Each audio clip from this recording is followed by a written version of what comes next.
খুন গুমের লোকদের রাখা হয়েছে, আপনি কোনো প্রতিবাদ করেন নাই বা প্রয়োজনীয় ব্যবস্থা গ্রহণ করেন নাই, আপনি অপরাধী।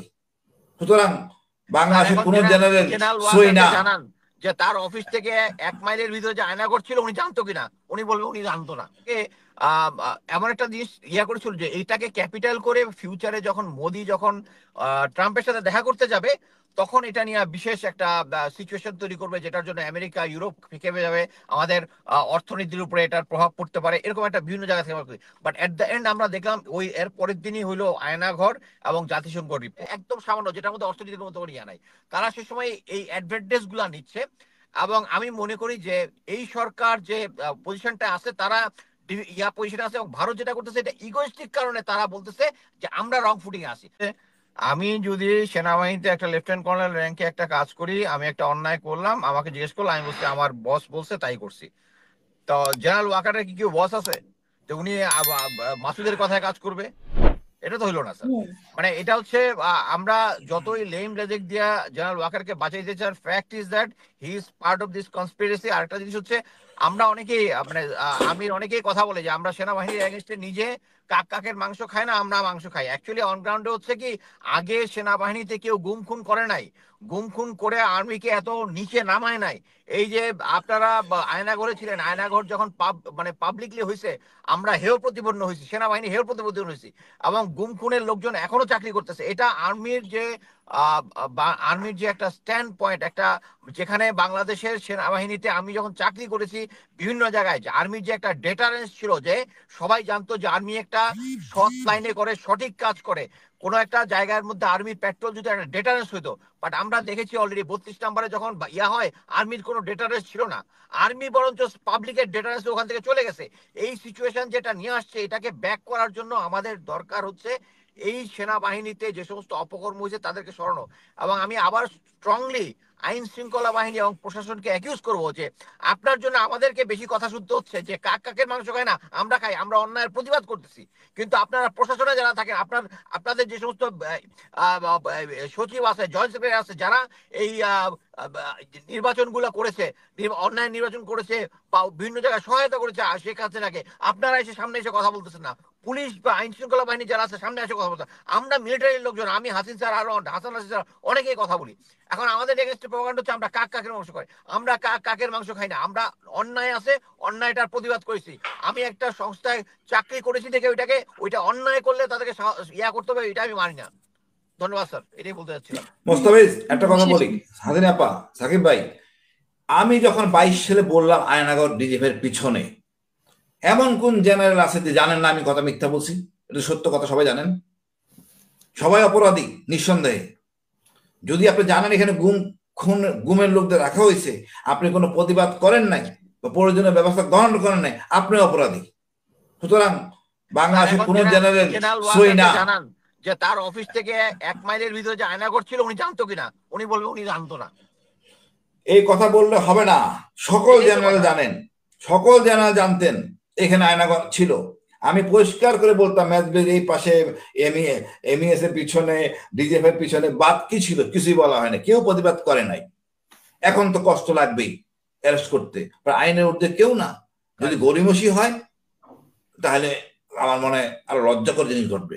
এটা বিদেশি রাষ্ট্র আন্তর্জাতিকভাবে স্বীকৃত যে জাতিসংঘ যেই জিনিসটা দিছে, বাই করা হয়েছে, জাতিসংঘ যে রিপোর্টটা, এই রিপোর্টের এগেনস্টেই অ্যাকশন নেওয়া যায়, নিতে হবে, আমাদের কথা বলতে হবে। সাকিব ভাই, আপনার কথা বলতে হবে। জাতিসংঘের রিপোর্টে বলা আছে কি করতে হবে, কারা জড়িত। দেখা নো শর্টকাট, এখানে কোনো অপরাধীকে ছাড় দেওয়া যাবে না। আমাদের ওই ক্ষত নিয়ে এই সেনাবাহিনী সামনে আগাতে পারবে না, সকল ক্ষত বাদ দিতে হবে। ধন্যবাদ আপা। অনেক ধন্যবাদ। আমি কর্নেল মোস্তাফিজুর রহমান, আপনি অন্য বিষয়েও বলবেন, সাথে আমি যোগ করতে চাই যে ভারত বলছে বাংলাদেশকে ঠিক করতে হবে কিভাবে ভারতের সাথে সম্পর্ক রাখবে, কারণ অনেক উপদেষ্টা ভারত বিরোধী কথা বলছে, সে কারণে উনি কথা বলছেন ভারতের উপদেষ্টা, ভারতের পররাষ্ট্রমন্ত্রী। এবং আজকে আবার আমাদের পররাষ্ট্রমন্ত্রীও একই কথা বলছেন, ভারতকে ঠিক করতে হবে।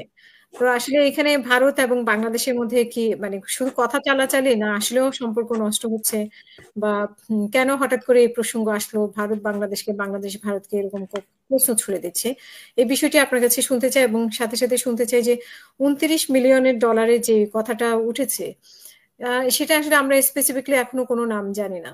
আপনার কাছে কোনো মানে তথ্য আছে কিনা এই বিষয়ে? আর আমাদের দর্শক যে প্রশ্নগুলো করেছে, মানে দর্শক যে প্রসঙ্গগুলো উঠে এনেছে, সেই বিষয়ে আপনার কোনো মতামত আছে কিনা? ধন্যবাদ। আমি প্রথমেই বলবো যে আমি এটা ক্লিয়ারলি, যদিও সাবজেক্টটা সাকিব ভাইয়ের, বাট আমি যতটুকু জানি ওটুকু আমি বলতে আমার আমার মতামতটা আমি দিচ্ছি। হ্যাঁ, সাকিব ভাইও মতামত দিবেন। হ্যাঁ, সেটা হুম, হচ্ছে যে এটা ক্লিয়ার যে বর্তমানে যে সরকারটা আছে, প্রফেসর ইউনূসের সরকারের সাথে আহ, ভারত কমফোর্টেবল না। This is a good news, good news. But তারপরেও মানে এটা বুঝতে হবে যে মানে ধারাবাহিকভাবে তারা যেটা করে যাচ্ছে সেটা হচ্ছে, আমরা সবাই জানি যে তার সমস্ত নেইবারদের সাথে সম্পর্ক খারাপ।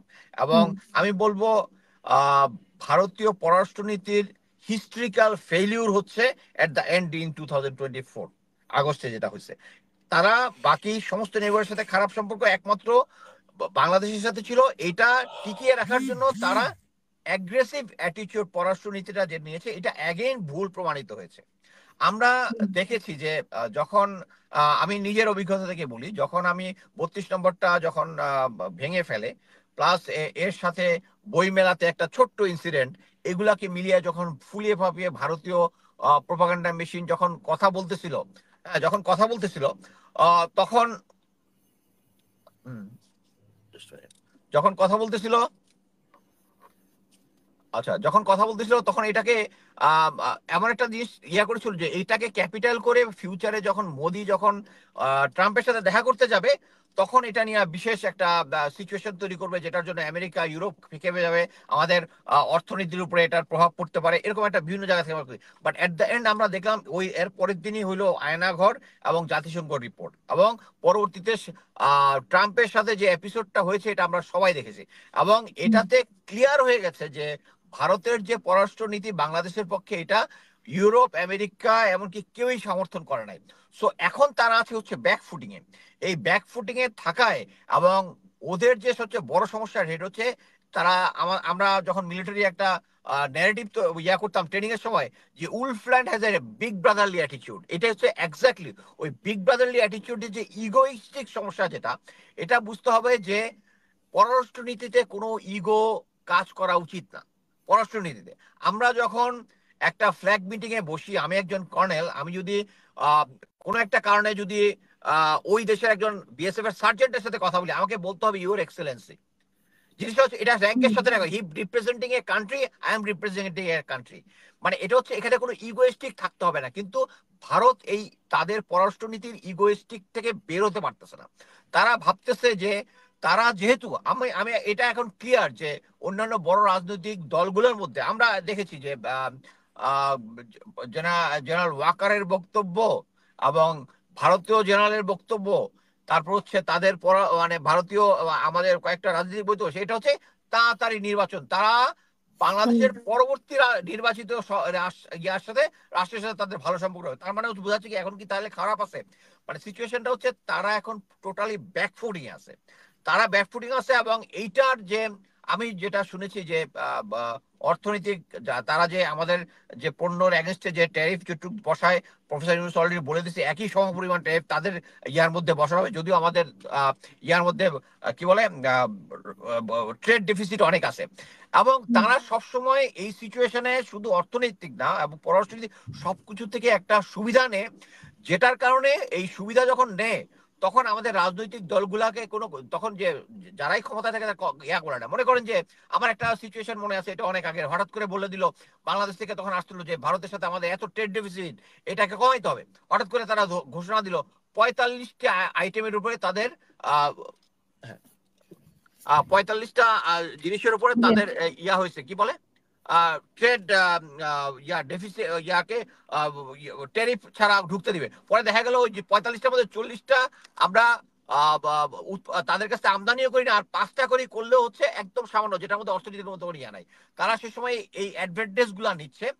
এবং আমি মনে করি যে এই সরকার যে পজিশনটা আছে, তারা পজিশনে আছে, এবং ভারত যেটা করতেছে এটা ইগোইস্টিক কারণে তারা বলতেছে যে আমরা রং ফুটিং আছি, বাট অ্যাকচুয়ালি তারা রং ফুটিং আছে। আমার মনে হয় তাদের সাথে যদি আমরা ইকুয়ালি নরম হয়ে কথা বলি, তারা আমাদেরকে পেয়ে বসবে। এবং তাদের যে চাণক্যের অর্থনীতি, অর্থশাস্ত্রে যে জিনিসটা বলা আছে সবসময় একটা অ্যাগ্রেসিভ পররাষ্ট্রনীতি।